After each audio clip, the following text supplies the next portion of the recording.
সাদা কালোর বিভেদ নিয়ে লড়াই করেছিলেন তিনি, করেছেন বহু সংগ্রাম।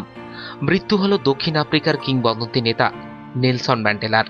তার মৃত্যুতে অবসান হলো বর্ণবিদ্বেষ বিরোধী আন্দোলনের এক স্বর্ণযুগের।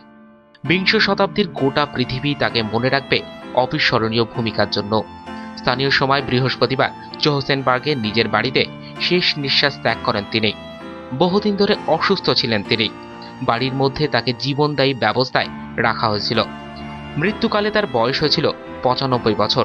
দক্ষিণ আফ্রিকার প্রথম কৃষ্ণাঙ্গ প্রেসিডেন্ট ম্যান্ডেলা জীবনের প্রায় ৩ দশক ধরে কাটিয়েছেন জেলের অন্দরে।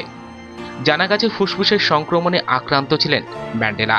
তার মৃত্যুতে শোকাহত গোটা বিশ্ব। দক্ষিণ আফ্রিকার প্রেসিডেন্ট জেকব জুমা ম্যান্ডেলার মৃত্যু সংবাদ ঘোষণা করেন। তিনি বলেন, দেশের সেরা সন্তানকে হারালো দক্ষিণ আফ্রিকা, আমরা হারালাম বাবাকে। নেলসন ম্যান্ডেলা সূচনা করেছিলেন বর্ণবিদ্বেষকে পৃথিবী থেকে নিঃশেষ করে এক নতুন যুগের। প্রায় ২৭ বছর তিনি ছিলেন জেলের অন্ধকটুরিতে।